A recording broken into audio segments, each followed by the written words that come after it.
মুৰব্বী অধ্যাপক শ্ৰীযুত উপবাস কুমাৰ ৰাভাৰে, মোৰ সহকৰ্মী শ্ৰী প্ৰণয় বসুমতাৰীদেৱ, লগতে আজিৰ এই অনুষ্ঠানত উপস্থিত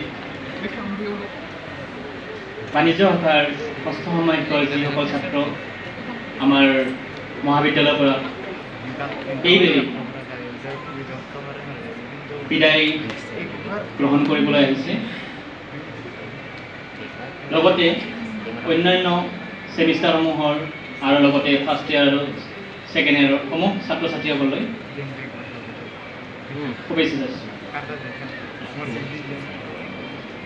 আজিৰ এই বিদায় অনুষ্ঠানত বিশেষভাৱে আমাৰ যিসমূহ ছিক্স ছেমিষ্টাৰ ছাত্ৰ ছাত্ৰী তেওঁলোকলৈ মোৰ ফালৰ পৰা আন্তৰিক ধন্যবাদ যে তেওঁলোকে আহিছে অনুষ্ঠানটোত। মোৰ আগতে অকণমান পৰামৰ্শ তাৰ বাবে মই তোমালোকলৈ অকণমান দুখিত।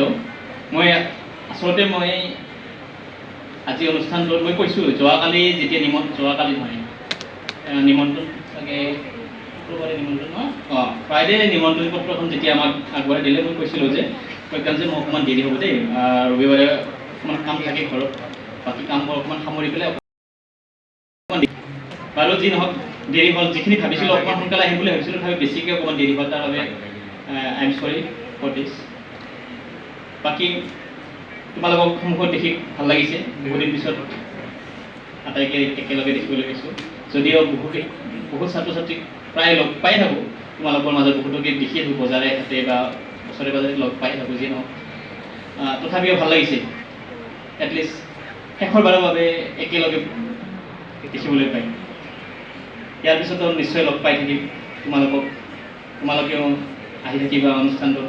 তোমালোকৰ নিজৰ কলেজ, ইমান দিন 5 বছৰ কাল বা 3 বছৰ কাল তোমালোকে এইখন অনুষ্ঠানত পাৰ কৰিলা, ইমান স্মৃতি আছে, তিতা মিঠা বহুত স্মৃতি তোমালোকৰ লগত লৈ যাবা এই অনুষ্ঠানটোৰ পৰা। বহু কথা শিকিছা আৰু শিকিবলৈ বাকী আছে। তোমালোকৰ যিকোনো এটা ডাঙৰ এটা অধ্যায়ৰ সমাপ্ত ঘটিলে এই বিকালী মহাবিদ্যালয়তে।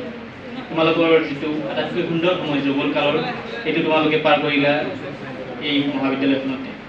ইয়াৰ পিছত তোমালোকে হয়তো কিছুমানে উচ্চ শিক্ষাৰ বাবে অন্যান্য অনুষ্ঠানসমূহত হয়তো নাম লগাইছা বহুতে। মই ইয়াৰ পিছত নিশ্চয় তোমালোকক পাৰিলে কোনে ক'ত কি কৰিছা অকণমান জানিবলৈ চেষ্টা কৰিম বাৰু। তথাপিও মোৰ বিশ্বাস বহুতে তোমালোকৰ মাজৰ পৰা বহুতে হয়তো উচ্চ শিক্ষাৰ বাবে অন্য অনুষ্ঠানলৈ নিশ্চয় পাঞ্চুৱেলিটি আছে, ডিচিপ্লিন আছে। এতিয়া তোমাক কথাটো মই এইটো কিয় কাৰণে ক'ব বিচাৰিছোঁ যে তোমালোকৰ এটলিষ্ট সকলোৱে নিজৰ নিজৰ কেপাচিটিটো জানা। মই কিমান পানীৰ মাছ সেইটো তোমালোকে এটলিষ্ট জানাটো উচিত। মোৰ লিমিটটো কিমান দূৰলৈকে মই